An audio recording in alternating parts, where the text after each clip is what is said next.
नमस्कार, आपका अखबार के YouTube चैनल पर आपका स्वागत है। मैं हूं प्रदीप सिंह। दिल्ली के उपराज्यपाल विनय सक्सेना ने मुख्यमंत्री अरविंद केजरीवाल की जो एप्लीकेशन थी या अनुरोध था, जो उनका पत्र था सिंगापुर की कॉन्फ्रेंस में जाने के लिए, इजाज़त के लिए, उसे नामंजूर कर दिया। अरविंद केजरीवाल पिछले कई दिनों से केंद्र सरकार पर हमलावर थे, प्रधानमंत्री नरेंद्र मोदी पर हमलावर थे। दरअसल अरविंद केजरीवाल को लगता है कि उनका जो स्टेचर है वो प्राइम मिनिस्टर के बराबर का है, उससे कम पर वो बात नहीं करना चाहते। ये एक बौने का अहंकार हो सकता है। बौना राजनीतिक संदर्भ में कह रहा हूँ कि राजनीतिक रूप से जो जिस पार्टी का लोकसभा में एक भी सदस्य नहीं है, वो प्रधानमंत्री से अपनी तुलना करता है और प्रधानमंत्री बनने का सपना देखता है। सपना देखने में किसी को कोई हर्ज नहीं है। राजनीति में महत्वाकांक्षा होना कोई बुरी बात नहीं है, लेकिन उसका वास्तविकता से कुछ नाता होना चाहिए। तो बात अभी एलजी की चिट्ठी के नामंजूरी की। अरविंद केजरीवाल सिंगापुर में एक कॉन्फ्रेंस हो रही है, मेयर्स की कॉन्फ्रेंस, अर्बन डेवलपमेंट को लेकर, उसमें जाना चाहते थे। आमतौर पर राज्यों के मुख्यमंत्री विदेश यात्रा पर जाते हैं तो उसका मकसद होता है अपने अपने प्रदेश के लिए इन्वेस्टमेंट लाना, निवेश लाना, योजनाएं लेकर जाते हैं, बताते हैं कि हम क्या सुविधा दे सकते हैं आपको, अगर हमारे यहाँ इन्वेस्टमेंट करेंगे, निवेश करेंगे तो कैसे हम दोनों के लिए फ़ायदेमंद होगा, कौन से क्षेत्र में निवेश की गुंजाइश हमारे प्रदेश में है, हमारे प्रदेश में इंफ्रास्ट्रक्चर किस तरह का है, कानून व्यवस्था कैसी है, बिजली सप्लाई कैसी है, सड़क और दूसरी कनेक्टिविटी कैसी है, एयर कनेक्टिविटी, रेल कनेक्टिविटी, इन सब की बात करता है और पेश करता है कि देखिए हमारे पहले के प्रोजेक्ट इस तरह से काम कर रहे हैं। अरविंद केजरीवाल ऐसा कुछ भी करने नहीं जा रहे थे। वो दिल्ली के लिए कोई इन्वेस्टमेंट लेने नहीं जा रहे थे, वो दिल्ली के विकास की कोई बात करने नहीं जा रहे थे, वो दिल्ली मॉडल दुनिया के पटल पर रखने जा रहे थे।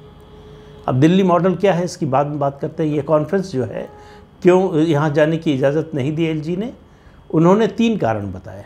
कहा पहला कारण तो यही बताया कि ये मेयर्स की कॉन्फ्रेंस है, चीफ मिनिस्टर्स की नहीं। दूसरा उन्होंने जो कारण बताया, उन्होंने कहा कि ये अर्बन डेवलपमेंट पर है। दिल्ली में अर्बन डेवलपमेंट का काम एनडीएमसी करती है, एमसीडी करती है, डीडीए करती है, इसलिए आपके वहाँ जाने का कोई औचित्य नहीं बनता। तीसरी बात उन्होंने कही कि अगर आपको मंजूरी दी गई तो ये एक तरह की नई परिपाटी, जो गलत परिपाटी होगी, डालने जैसा होगा। इन 3 आधारों पर उनको जाने की इजाज़त नहीं दी गई। अरविंद केजरीवाल को अगर चिंता होती देश की, प्रदेश छोड़िए देश की भी चिंता होती, तो इस समय जो परिस्थिति, अंतर्राष्ट्रीय परिस्थिति है, जिस तरह से फॉरेन करेंसी की आने वाले समय में दिक्कत हो सकती है और बहुत से देशों में हो रही है, उसको देखते हुए विदेश यात्रा पर जाने का तय होता कार्यक्रम, मंजूरी मिली होती तो भी शायद मना कर देते। लेकिन अरविंद केजरीवाल इस तरह से नहीं सोचते हैं। जो आत्मश्लाघा से ग्रस्त व्यक्ति होता है, उसमें लिप्त व्यक्ति होता है, वो अपने आगे देख नहीं पाता, वो अपने गौरव, अपनी जो प्रसिद्धि है, उससे आगे देखने की कोशिश भी नहीं करता। अरविंद केजरीवाल ऐसे ही नेताओं में है। तो दिल्ली का मॉडल क्या है? दिल्ली का मॉडल वो लेकर देश भर में घूम रहे हैं, उसको लेकर विदेश भी जाना चाहते थे। दिल्ली मॉडल है मुफ्त बिजली, मुफ्त पानी।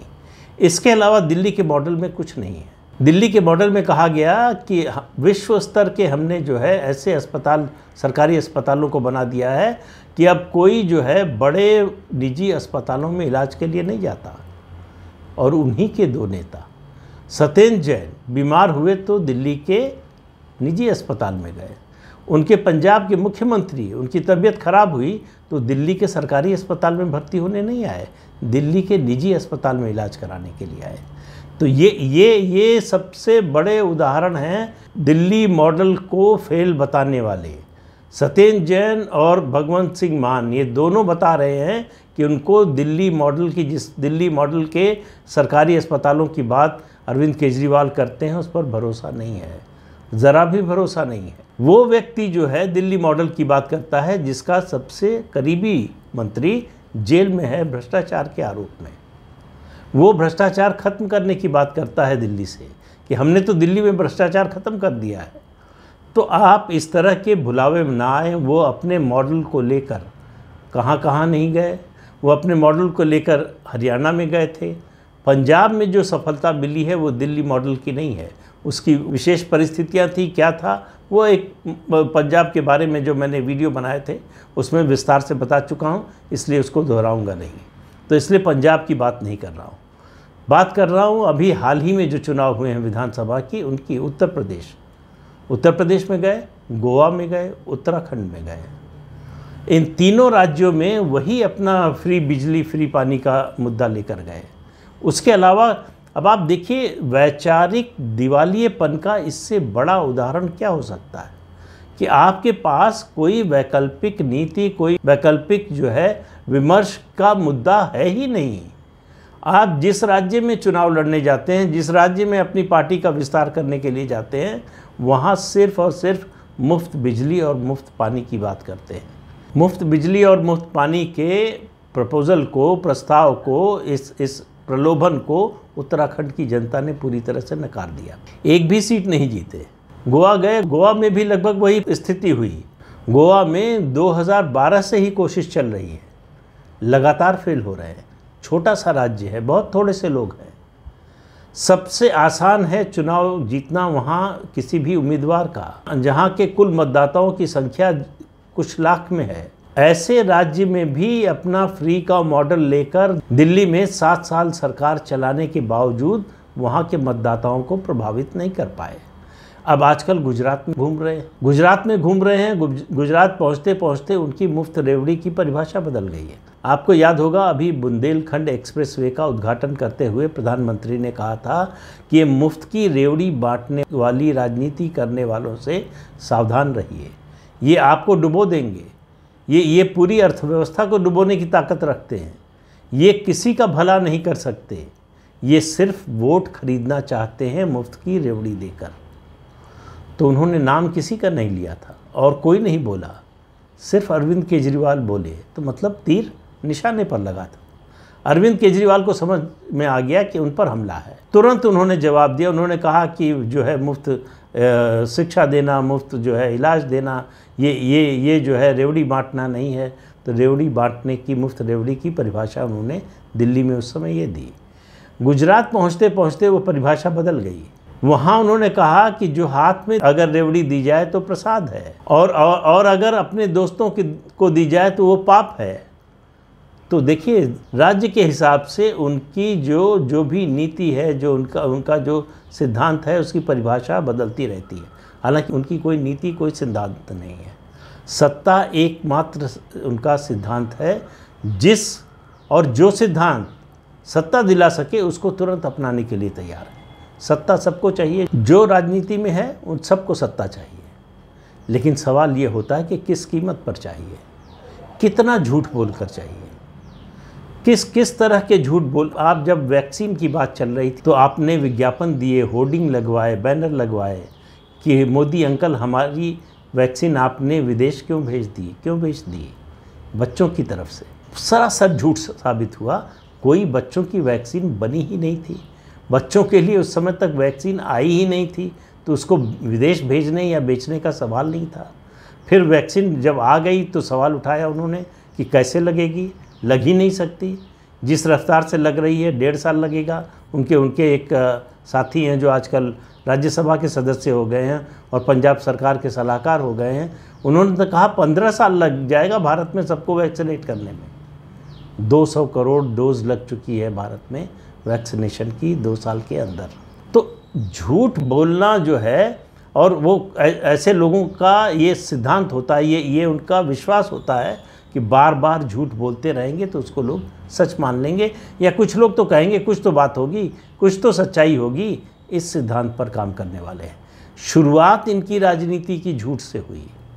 जब राजनीति में आए, जब आंदोलन से निकले, तो ये घूम घूम कर दिल्ली में जितने बड़े नेता थे, राष्ट्रीय नेता थे, उनके घर के बाहर जो है वो नोटिस लगाते थे, उनके घर के बाहर धरना प्रदर्शन देने जाते थे कि ये भ्रष्ट हैं, इनके भ्रष्टाचार की ये चार्जशीट है हमारे पास, सत्ता में आते ही इन सबको जेल भेजेंगे। उसमें सबसे पहला नाम उन्होंने शुरू किया शीला दीक्षित, जो उस समय की मुख्यमंत्री थी।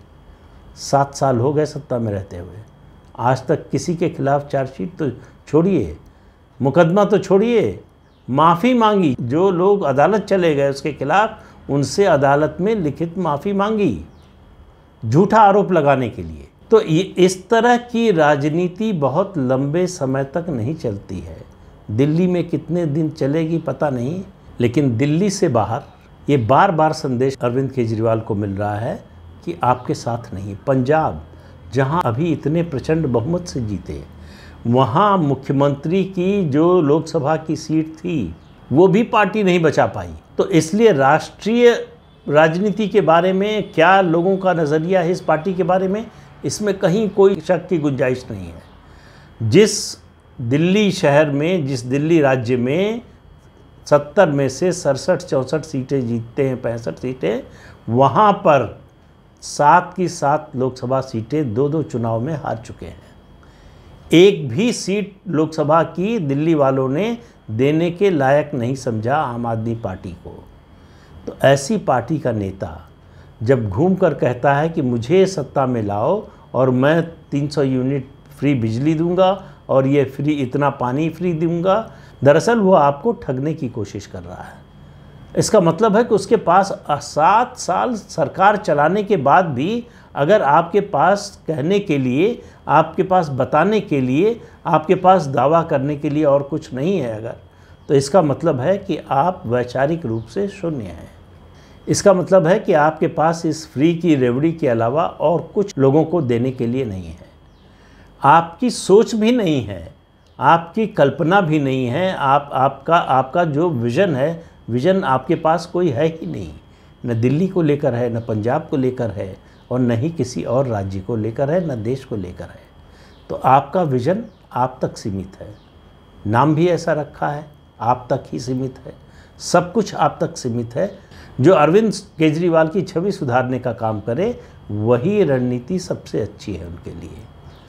तो अपनी छवि, अपनी प्रसिद्धि, अपनी प्रशंसा, इससे आगे देखने को तैयार नहीं है। ये आज तक उन्होंने नहीं बताया कि जो कागज़ देखकर उन्होंने सत्येंद्र जैन को क्लीन चिट दी थी, वो कागज़ कहाँ है, किस कागज़ के आधार पर उन्होंने क्लीन चिट दी थी।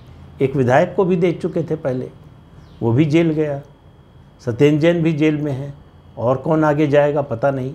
लेकिन इतना तय है कि अरविंद केजरीवाल जैसा नायाब नेता न पहले कभी हुआ था, न है, और न कभी होगा।